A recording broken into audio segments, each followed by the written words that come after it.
Okay, so we'll just get started. If anyone comes in, we'll let them in as we go. My name is Marissa, and this here is Jess. And before we get started, we just wanted to go over a couple of housekeeping items with Zoom. So one, if you have any questions during the presentation, please type them out in the chat.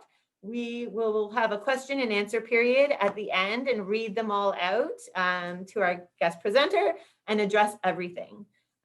We are recording this workshop, so for your privacy and your security, we've turned off everybody's cameras and microphones other than our own. And if you have any access needs, please let us know in the chat box and we'll do our best to accommodate. So we're so excited about this series on composting, which is leading up to the launch of a very exciting project for us here at York Region Food Network, the Compost Education Center. This initiative provides opportunities for folks to connect with nature and use compost as a way to reduce their impact on the environment. At a municipal level, food waste is really expensive to process, and when it enters a landfill, it creates greenhouse gases. So composting is a great way to improve soil, grow the next generation of plants, improve water quality, and benefit the environment all in all. So educational workshops and in-person tours will be held at the Compost Education Center in the spring of 2021 and through online forums up until then, like this one. And it's there to give these are to give residents opportunities to incorporate waste-free practices at home. Yeah. And although we might be connecting virtually right now, just because of COVID, we encourage everyone to take a moment and acknowledge where we're each situated. Marissa and I are currently in what's known as Aurora, Ontario, and it's our basic responsibility to understand and to learn about the history of the land that we're on. Currently, we live and we work on the traditional territories of the Wendat, the Haudenosaunee, and the Anishinaabe peoples. And we'd also like to acknowledge the Chippewas of Georgina Island First Nation as our closest Indigenous community. They're about an hour and 15 minutes northeast of us. And many of our practices, including our organizational structure, the seeds we plant, the foods that we prepare, the ways we educate, and our methods of growing and harvesting and preparing food came to these lands through the ongoing process of colonialism. So it's important for us to hold this understanding in our interactions and engagements with this land and its people. And always it's our responsibility to take action beyond land acknowledgements. And so respecting and caring for the land by nourishing it, it is our responsibility. So as we get into the content of this workshop, let's just continually investigate that and bring that to the forefront of these understandings. So without any further delay, let me introduce you to our amazing presenter today, Nicole Doray. Nicole has been teaching urban agriculture and sustainability in school and community gardens for the past 8 years. And funnily enough, she actually started off working with me as an intern at a not-for-profit that I began with my mom over 10 years ago when she was just in high school. She now has her master's degree or her master's in environmental studies and is currently a senior researcher at the Academy for Sustainable Innovation, a bold initiative with the purpose of transforming Canada's economy and building a low carbon, socially inclusive economy and society. She is very passionate about guerrilla gardening and using any underutilized space to grow food. So Nicole, thank you so much for joining us today. We're going to share your video that you started for us or that you prepared for us and get right into trench composting and sheep mulching. Awesome. Thanks for having me, and thanks everyone for joining today.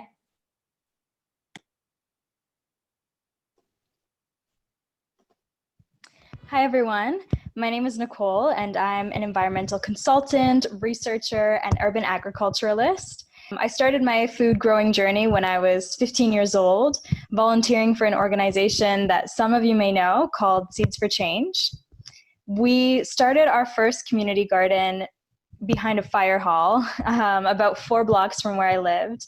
And it was the definition of grassroots. But, there's a saying that all it takes to change the world is a group of thoughtful and committed citizens. And that's exactly who we are.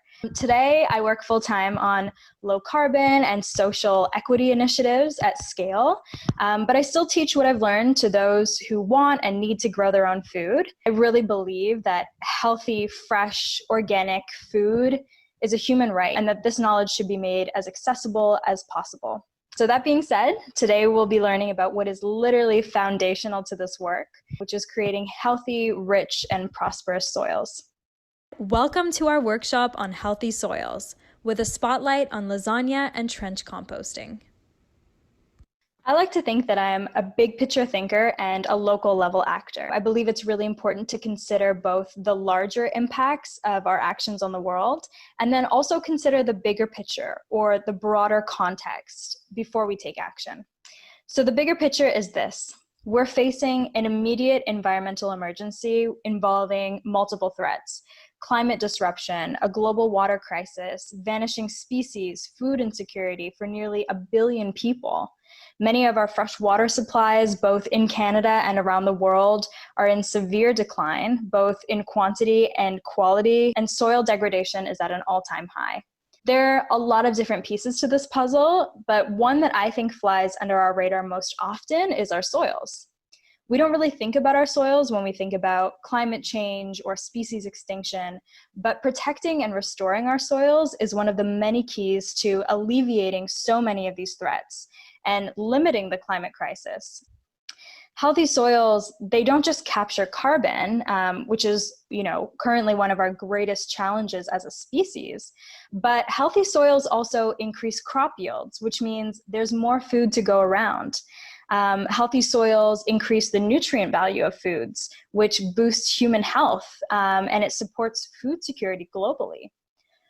So we know all this, we know how important soils are, but our soils and their quality are in severe decline. So much so that the United Nations actually warned that we have only 60 years more of productive farming if the current levels of soil degradation continue. On the plus side, there are some amazing regenerative practices that help to encourage the development and preservation of healthy soils. And while we absolutely need this on a larger scale, we also need to understand it on a smaller scale. And that starts with us. So what are some basic practices for building and restoring our soils? Regardless of if you're growing in a home garden in downtown Toronto, on a balcony, or if you have a 60-acre farm, there are a few things to keep in mind. So first, synthetic fertilizers, pesticides, and herbicides, they damage the biology of the soils. So they have really harmful impacts on our ecosystem. They're also harmful to the people who are working and living in the environment. So when you're growing your own food, or if you're purchasing it from a grocery store, consider everyone along the supply chain who are working and interacting with an environment that can be very toxic.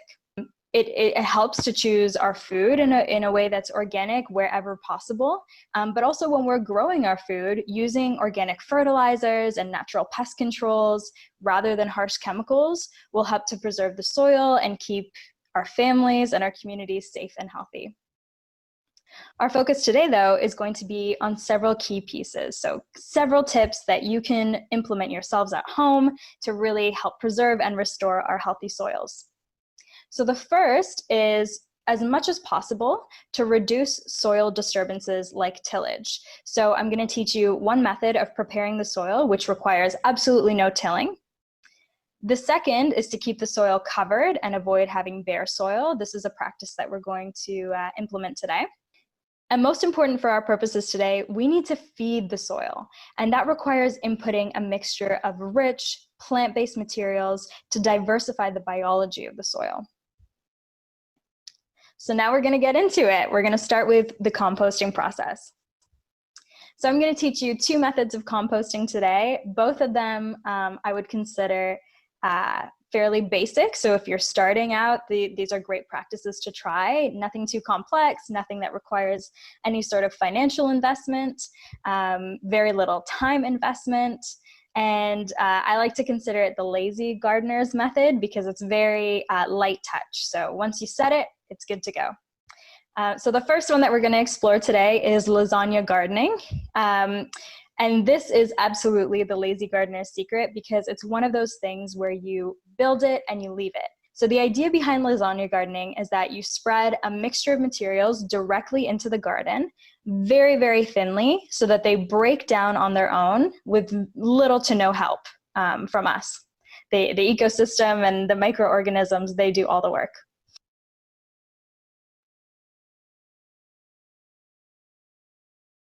It requires no tilling whatsoever. So our lasagna of different layers of materials is built on top of the natural soil. So it requires little to no maintenance. The downside is that it can take a bit longer. So if you want to plant right away in this bed, this might not be the strategy for you. It can also be a little bit of an eyesore. You're going to have, layers of carbon and nitrogen-rich materials, which are amazing for your garden, for your soil, and for the ecosystem. But you might not win the gardener prize of the year. So if you want something that's really aesthetically pleasing, again, this might not be for you. So the philosophy is essentially the same as if you were to compost in a traditional bin or pile. So at the core of it, composting is a pretty scientific process. It involves mixing carbon and nitrogen materials to create a really beautifully rich soil. You may have heard people talk about greens and browns, which ironically doesn't really have much to do with the color at all. When we talk about a green material, we're talking about a material that's very high in nitrogen. And then when we talk about our brown materials, we're talking about materials that are higher in carbon. The plant materials fall in different places along the spectrum. So a carbon material might also have some nitrogen in it, but we're going to look at what it's most densely composed of. But a good way to remember this is by thinking of the way that they feel as opposed to the way that they look.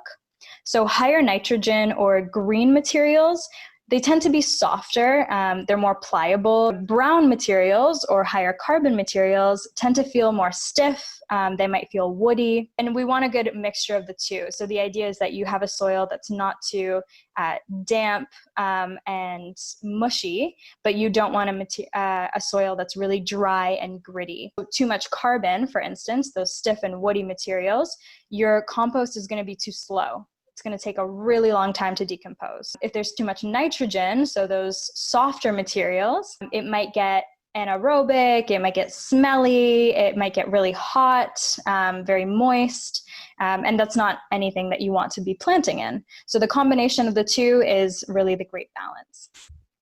So some of our nitrogen sources are manure, grass clippings, garden debris, but with that you want to be mindful to avoid any sort of plants that are diseased. So if they have any sort of infestation of pests, or if they have any sort of mildew or mold, fungus, you want to avoid those. Nitrogen sources can also include coffee grounds. That's a great thing to add to your soil. It's very rich in nutrients for the soil, but it also helps to keep away pests, which is an added bonus. And then vegetable scraps is another common nitrogen source. And then looking at our carbon sources, you can use things like cardboard, newspaper, dry leaves, sawdust, corn stalks even, pine needles, straw. So again, very woody, dry materials. If we were in the garden together, I would show this on a larger scale, but for our digital purposes, I'm going to do a mini lasagna garden in this raised bed here. So the first step to the lasagna garden is that you want to start by clearing the ground, removing any debris like plants, sticks, rocks, anything that would make it uneven. Then you want to start with a carbon source. So you're going to place 3 or 4 layers of newspaper or a thick layer of cardboard, which, as you can see, is my preference today. You're going to place that over the soil and you're going to dampen the layers with a garden hose. This is just, again, because the carbon sources are very dry, very woody, and you want to help it as much as possible break down faster. Water is a great addition to help with that.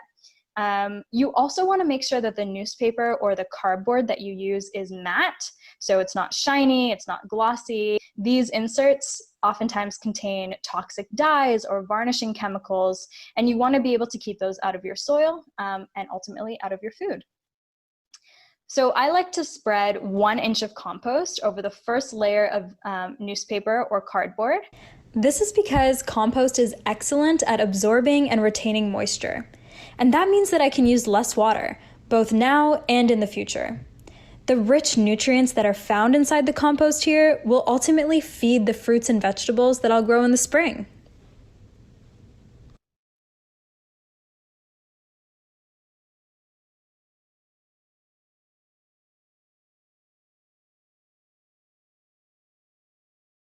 So we have this first thick inch of nutrient-rich compost. We're going to follow that with 1 inch of those dry carbon materials that we listed before. You could use more cardboard if you'd like. You could use leaves, scrap paper, pine needles. You'll see that I've chosen to use layers of newspaper and scrap paper simply because that's what I had at home. Again, after every carbon layer, it's good practice to wet the paper, leaves, or cardboard with water. The water is going to help your lasagna garden decompose faster, allowing the layers to melt into each other and become that really rich blend of soil that our plants are going to love. Next comes another rich nitrogen layer. I'm using my fruit and vegetable scraps and some of my neighbors as well. Ideally, these layers would be really nice and even and about 1 inch thick, but this ultimately is compost, so it doesn't need to be perfect. We'll keep building the pile, alternating 1 inch of nitrogen-rich materials with 1 inch of carbon materials.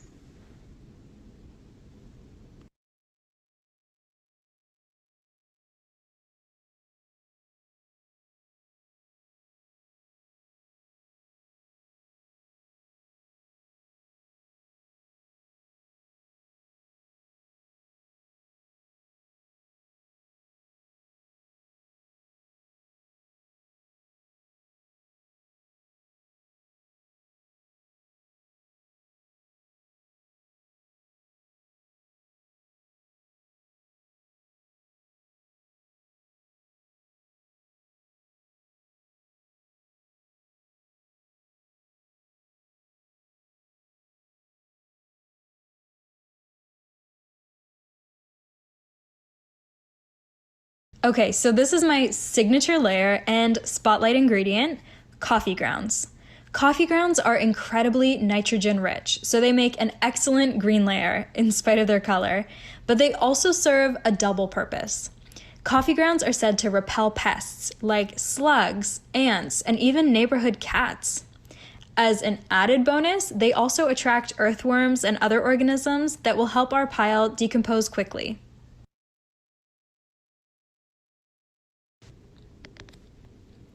Our pile continues to grow, alternating between 1 inch of carbon and 1 inch of nitrogen-rich materials, watering again after every carbon layer.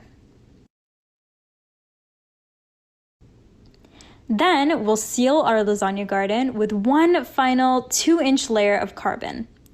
Here you could use more cardboard, more paper, more newspaper, but I prefer the use of straw because I find it almost coats the bed at the end. I'll interject with a quick side note here on the difference between straw and hay, as I found that it comes as a surprise to a lot of people. So straw is dried wheat or grains, whereas hay is dried grass. So the difference is that hay likely contains grass and weed seeds, things that ideally you'd like to keep out of your garden. So ending with a carbon layer like straw or cardboard or newspaper is definitely the way to go. It discourages insects from laying their eggs in the grass clippings or manure, and again, just kind of seals the whole lasagna garden.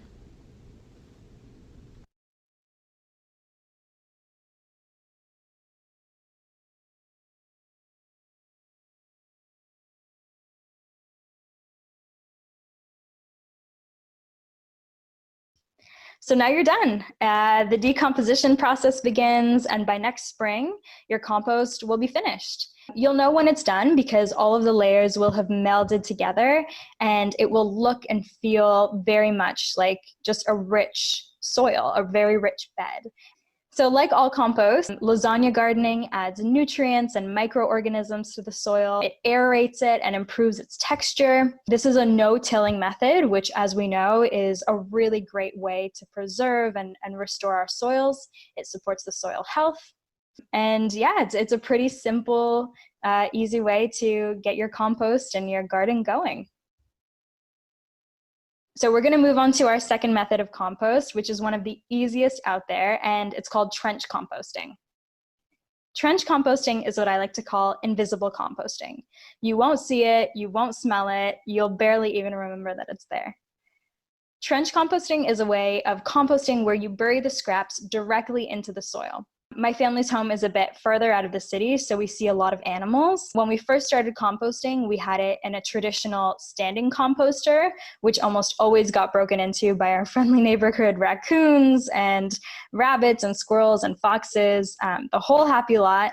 So this method keeps your scraps safe and out of their happy paws. Trench composting is really simple. And if you have enough space, you could realistically just dig an 18-inch hole, dump your scraps in and move on.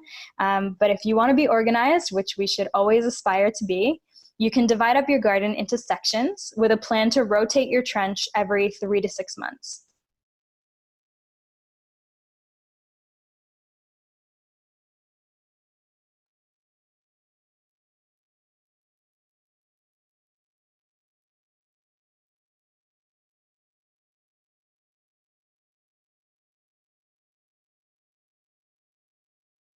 Because this is a pretty flexible process, here are a few rules of thumb.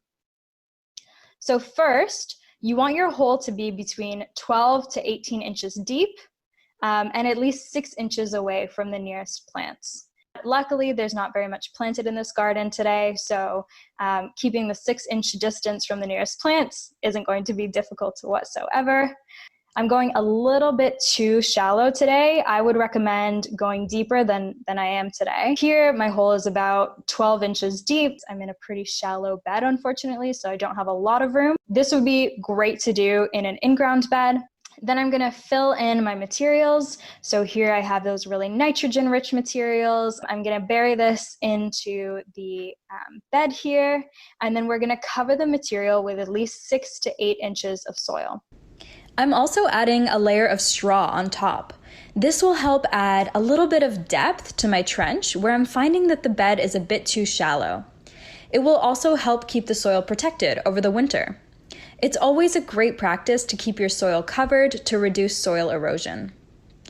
As we know, healthy soils are full of microorganisms, and like all living beings, they need food and cover to survive. This trench composting method, followed by a healthy layer of straw, guarantees them both things.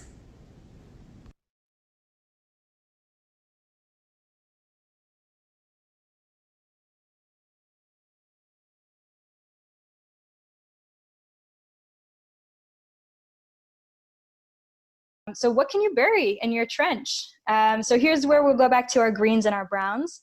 The trench method is primarily used for green materials that are super nitrogen rich. So you'll want to include your fresh plants like fruits and vegetable scraps. You could also include things like eggshells, tea bags, bean-based products like breads and crackers.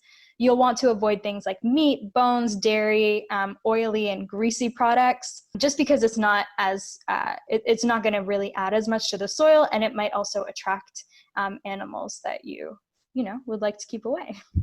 So let's talk about the benefits of this. So obviously there's some great benefits. You don't really have to touch it. You you don't really have to do anything for it. Over time, it will slowly decompose into the soil. The worms and the microorganisms in the soil will be very happy.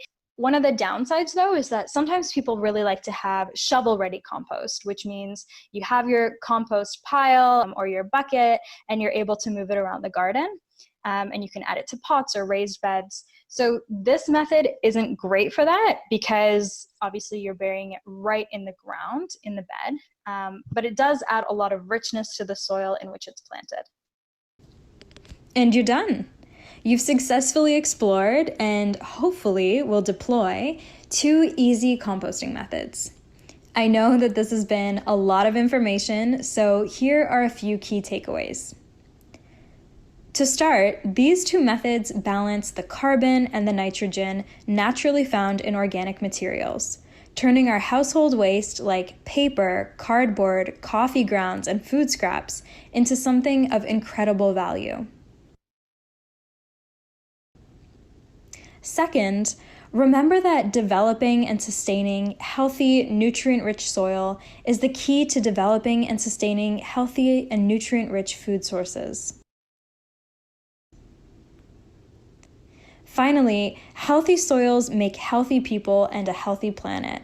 Our soil is a critical piece in mitigating the climate crisis, meeting the needs of the world's hungry, and ensuring the health of our ecosystems for generations to come. It may feel like a very simple practice, but protecting and restoring our soils in this way is critical to mitigating the climate crisis, restoring our ecosystems, and ensuring that we have nutrient-rich, fresh, and organic food for our families for generations to come.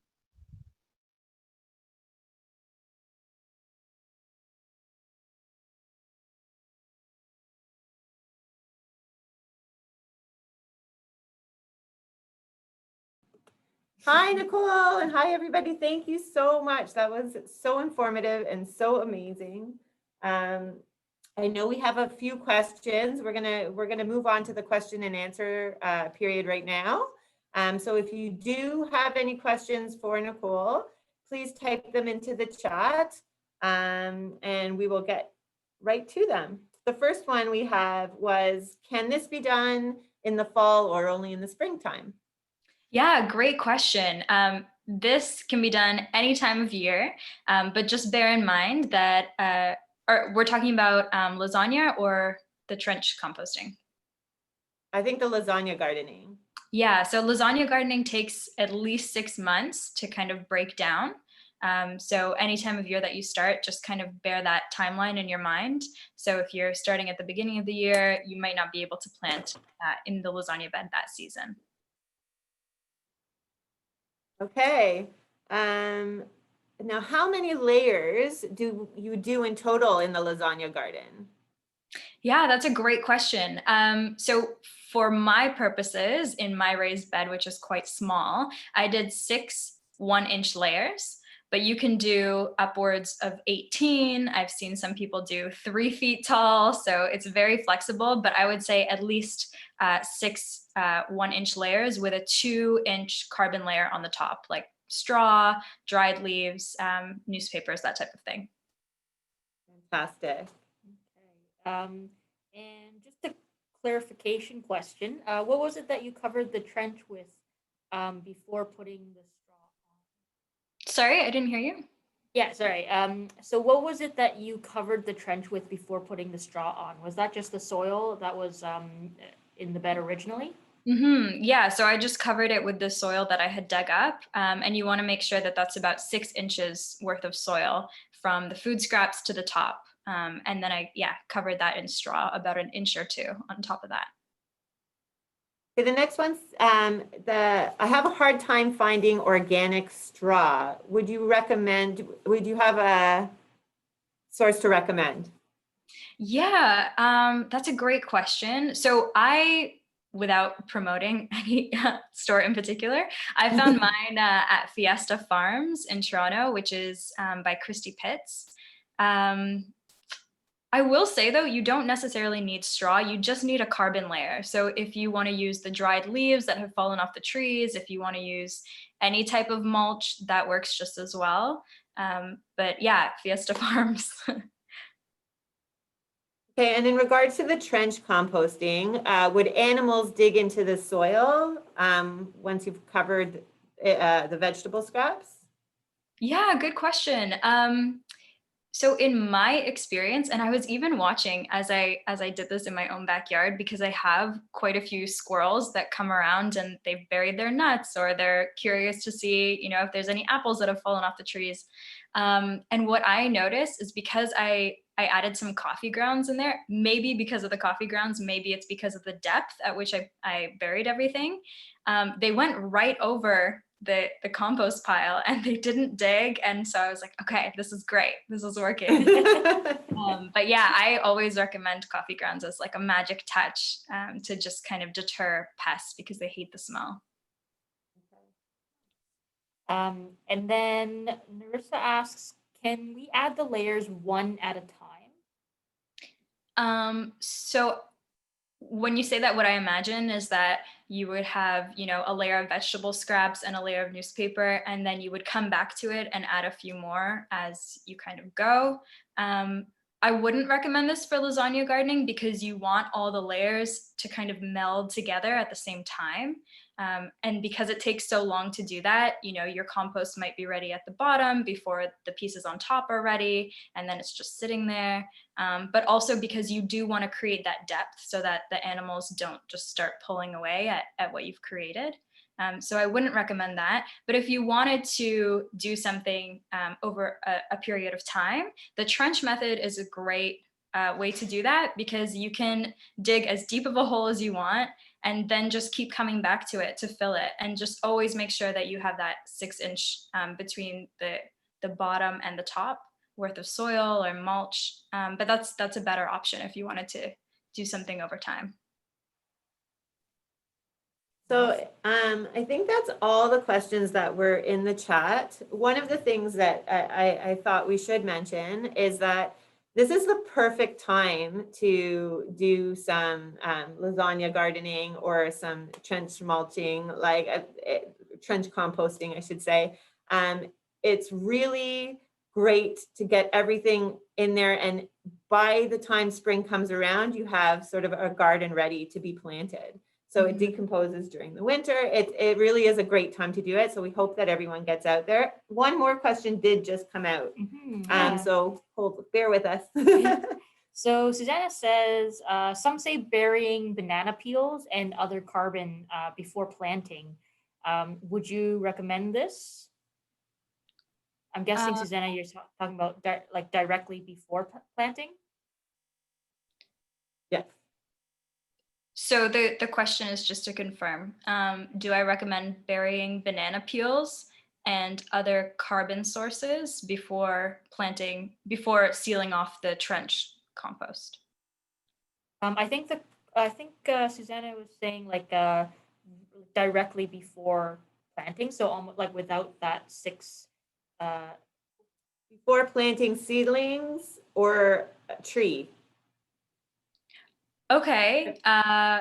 So when you have a plant that's ready to be transplanted into your garden, you're asking if you want to plant banana peels before that. Okay. And so what I think of when you say this is that whoever's recommending it is recommending an additional nitrogen or carbon source. And that, based on this conversation, makes sense because you're adding directly into the garden all of the nutrients that you need. But I'm not sure if I would do that before transplanting a plant that's ready because, you're attracting a lot of microorganisms to that area.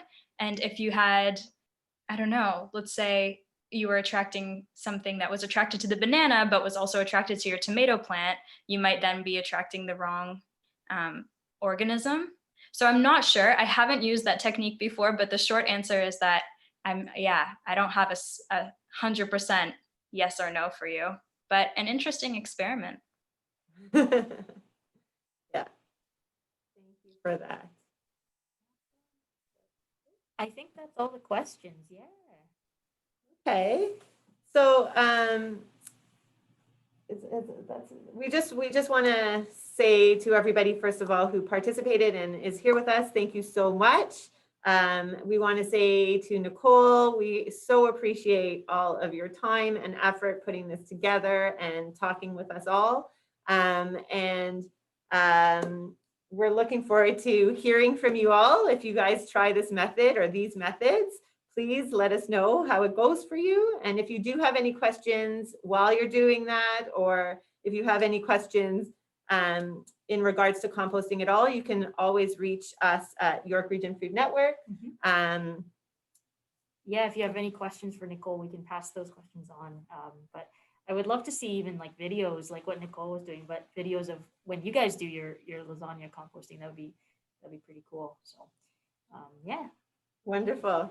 Again, Nick, mwah, thank you so much. And everybody, we're going to end off today. We will send the video like once it's up and running, we'll send everybody a link to the video so you can look back on this. And we do have a YouTube channel, York Region Food Network, where you can find all of the past videos for composting and gardening and even all of our food programs. If you're interested, go check it out. Awesome. Thanks, everyone. Bye. Thanks, Nick. Bye.